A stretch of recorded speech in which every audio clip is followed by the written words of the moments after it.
Everyone who is acquainted with me in the legislature knows my favoritism for local government and my career in supporting local government, protecting local government, advancing local government.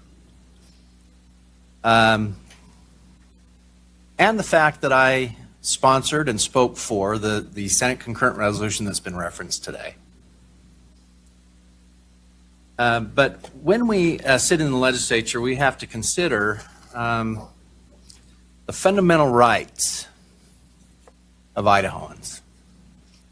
And if you take an oath like we do as legislators to the Idaho Constitution, we become familiar with it. And Article 1, Section 1 of the Idaho Constitution, the very first piece of the Idaho Constitution, is about our rights. And it says that one of our inalienable rights is the possession and the protection of property. Property rights. Property rights far outweighs the protection of local government's control. And so when I'm given the option of weighing what's more important, making sure the city council has control over people or protecting people's property rights, I'm here to tell you I'm always going to err on the side of protecting people's property rights, and I've sworn an oath to do it. And so that's where I'm going to land today. I'm going to support the motion to send it the 14th order, and we're going to see if we can make this better and protect people's property rights. Thank you, Mr. Chairman. All right. Well, that was Senator Pro Tem, head of the Senate, Senator Kelly Anthon, talking about how property rights and individual rights trump local government, and that was being said during the hearing on Senate Bill 1162, which sought to change some of the rules and regulations and remove some of those things out of the control of local governments when it comes to short-term rentals. And last session, we did have on Melissa Radford, and she joins us again now to talk about this issue. Melissa, it's good to see you. Welcome to the program again. You guys have been down at the Capitol. We've been following your tweets. I've run into you when I was down there. You guys seem like you're always down there. You have been lobbying on behalf of a lot of short-term rental folks across the state on this issue because what you have found is you're coming up against. You're bucking up against the local control that the cities want to overregulate, in your opinion, what's happening at the short-term rental market. And what I wanted to ask you about is a little bit about the bill, but also about your activism in this arena, because it's so inspiring, and it really is almost like what people should be doing when they have an issue like this that they want to make sure that their legislators are aware of. So welcome to the program. What can you tell me a little bit about what you do and what your alliance in short-term rentals is all about? I was a neonatal nurse practitioner for 20 years, and I was fortunately able to retire from that recently because of our short-term rentals. And we moved to Idaho from Oregon several years ago to escape kind of the overregulation of a blue state and a place that we just didn't feel like we could, live, and to Idaho where we would find freedom. And we started doing a big remodel on a house here that we were going to turn into a short-term rental, and we're really excited about it. And then a couple of years ago, we saw that they were going to be talking about short-term rentals in city council meetings. So we showed up and found out that, that the current regulations are pretty decent here in Coeur d'Alene, but they were recommending some really crazy things. And, so we got involved. We just started a Facebook group and accumulated just a bunch of people here in the area who we ended up having to, raise money and get a lawyer to write a letter to stop the city council from doing some super illegal, unconstitutional changes. And that was successful at the time. So we were really, happy about that, but knowing that there was going to be just constant threat of you never can plan for the future if you never know they're going to keep adding things on. And I mean, it's right. That way with every right. And then we started getting to know people across the state and realizing that is major overreach happening across the state in lots of towns. Just crazy things. I could tell you a bunch of things, but that has just led us to build up just a Facebook group. And also now we're working on starting up a nonprofit association to network with people across the state and to help with this advocacy stuff. So Yeah. Okay. So then explain a little bit your rationale here, because, and I'm totally on board with this. Like when it comes to property rights and your individual rights, you hear the argument from the city council side that says, well, what about the property rights and the regulation rights of the folks, of your neighbors, and so it kind of goes back and forth, right? Like, to me, it doesn't necessarily like make sense to argue that point too, because you're not asking for privileges. You're just asking to be treated like any other person on the block, right? Right. Yeah. I mean, a person's property rights aren't inhibited by some living next to a short-term rental. I mean, you don't pick your neighbors. You could live next to a long-term rental, next to 3 dogs that bark all night, next to whatever. You don't get to choose what your neighbors do. But if we were to violate their rights, that's where the piece comes in. So I think, the cities will talk about a lot of scare tactics that aren't backed up by evidence, like there are party houses all over. You really need to worry about, these kinds of things happening, or, that we affect affordable housing or availability of housing. So, there's actual data that proves those things untrue. We pulled FOIA data for the CDAPD for noise and disturbance complaints over 2 different time periods over the last couple of years and compared those to permitted short-term rentals, and we were less than 1% of the complaints of noise and disturbance complaints in this town. I mean, Wow. so it's over, you can overblow and say, worry about parties or whatever, but parties are not allowed at any short-term rental. If you have a party and you're on the Airbnb platform, you will be kicked off. So this is, and none of us want parties at our house. We all want our guests to be good neighbors and make sure that happens.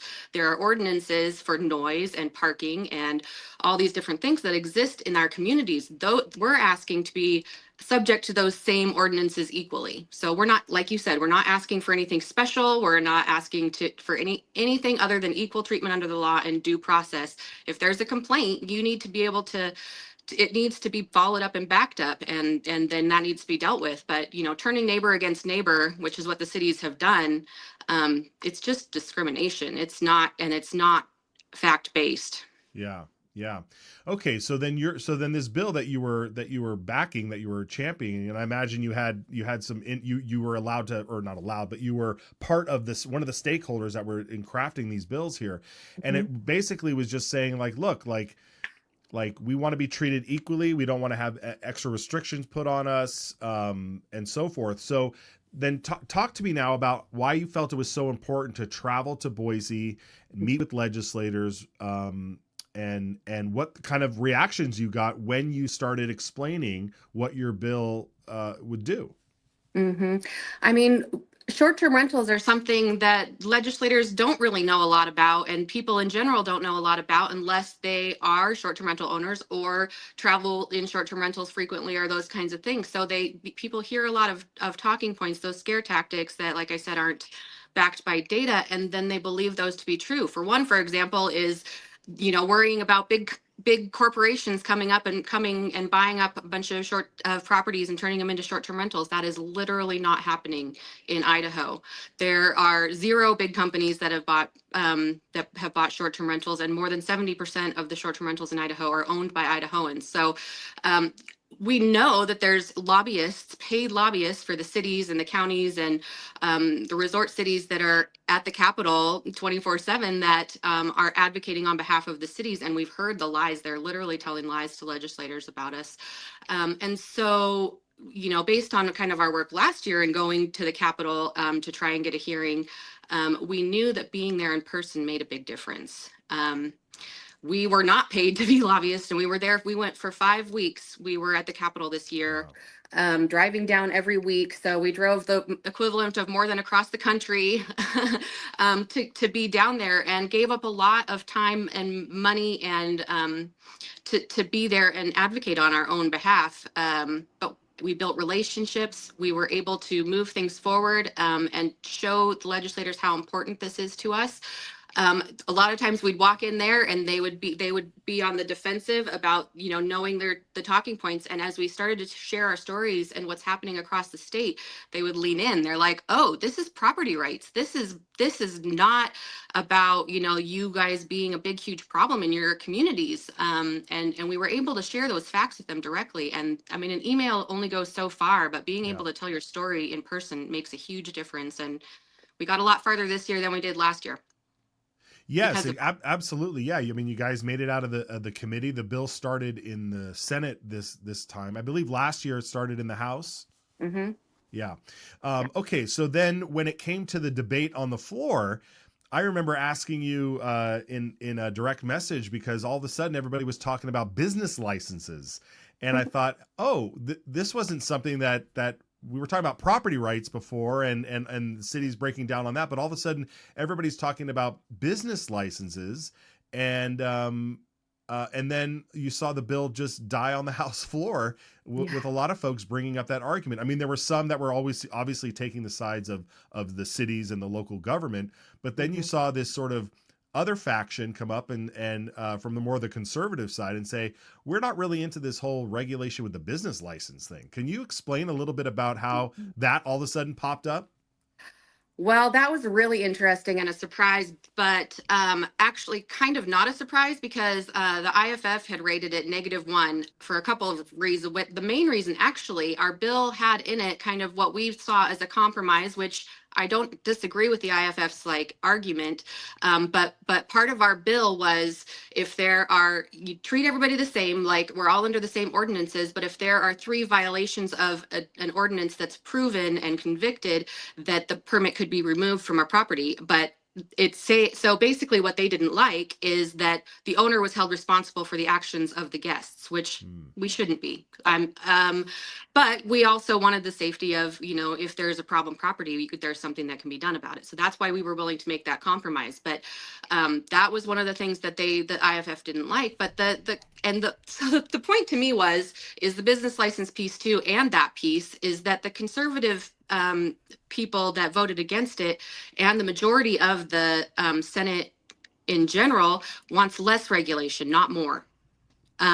So I really feel like the cities may take this as a win, but I really see it as a win for us, that property rights are sacrosanct in Idaho, and that what they want to see is a bill with more free property rights and more freedom, more equal treatment under the law, more due process. Honestly, long-term rental owners don't get a business license or, any kind of permit. That was going to be my question. Yeah. A landlord doesn't need to get a business license to rent a home for a lease, like leasing their home. Exactly. So that I think what we'll find, and we are not giving up on this. There will be a bill again next year. I think the cities will probably wish they would have gone with this one, because I think that it will provide us even more protection. And so I'm excited to continue. It was a really hard road, but it was fun, and we got to know so many legislators. They know us now, and we know them. We met security guards and cleaners and all kinds of people. We made really dear friends, and so I'm just excited to continue this, and it's been fun. Okay. And one last question too: Are landlords of long-term rentals, are they responsible for their tenants' behaviors as well? No. No, I didn't think so. Okay. No. Well, like I said, your story of just the tenacious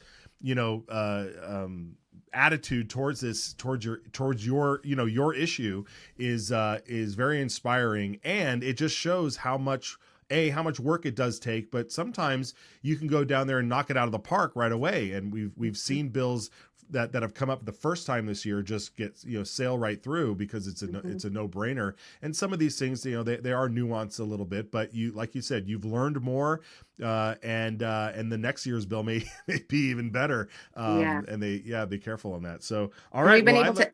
Yeah. I was ahead. just going to say, we've been able to educate the legislators so much more on what's going on. So, this is our future, our retirement plan, our, everything. So it's critically important to us. Yeah.